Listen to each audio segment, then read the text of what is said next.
इसको एक शॉर्ट में अगर समझना चाहें तो एज 18 से 30 साल लिया, अगर आप ओबीसी एससी एसटी हैं तो इसमें 5 साल और ऐड कर देना, और 1 जुलाई को ये एज मांगी गई है, 1 जुलाई 2025 को। तो जो लोग इसमें एज में आ रहे हो वही फॉर्म भर पाएंगे। क्वालिफिकेशन 10th पास है, जो बहुत अच्छी बात है।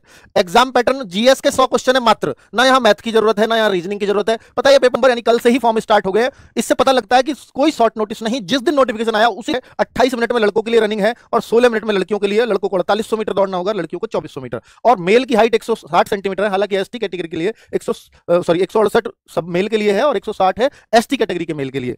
फीमेल के लिए 152 सेंटीमीटर हाइट है, अगर एसटी कैटेगरी की फीमेल है तो 147 चल जाएगी। 40 किलोग्राम कम से कम वजन जरूर चाहिए लड़कियों का, ठीक है। ये क्लैरिटी आपको इसको कि एक होमगार्ड की सैलरी कितनी बनेगी। तो होमगार्ड की जो सैलरी बनेगी बच्चों, ये इन्होंने साफ साफ बोला है, मैं थोड़ा सा ऊपर करके दिखा देता हूं आपको, कि 600 ड्यूटी भत्ता है और राज्य सरकार द्वारा समय समय पर, तथा है मतलब प्लस, राज्य सरकार द्वारा समय समय पर महंगाई भत्ता निर्धारित है। महंगाई भत्ता जो राज्य सरकार का इस समय चल रहा है सभी कर्मचारियों के लिए, वो 57% है केंद्र सरकार के साथ।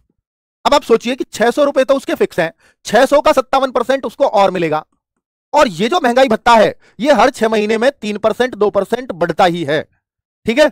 चलो अब अगर मैं ये देखूं 6 सत्ते 42, 6 पंजे 30 और 4 34, 342 एड ऑन और कर दीजिए तो ये 942 रुपए, इससे पहले 55% था, अब ये 942 हो जाएगा, यानी हो रहा होगा, आपकी सैलरी शायद ये आएगी। तो 942 गुना 30 दिन अगर आप ड्यूटी करते हैं तो ये ड्यूटी के हिसाब से होता है। तो इतनी सैलरी एक होमगार्ड की बन जाएगी।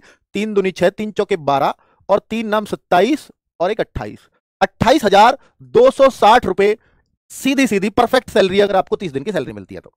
और अगर इस महीने में 31 दिन है तो 942 और जोड़ दीजिए साथ में। अगर, क्योंकि इसका कोई फिक्स नहीं है, आपकी जितनी ड्यूटी उतने की गुणा 942 में होगी, ये है। और आपको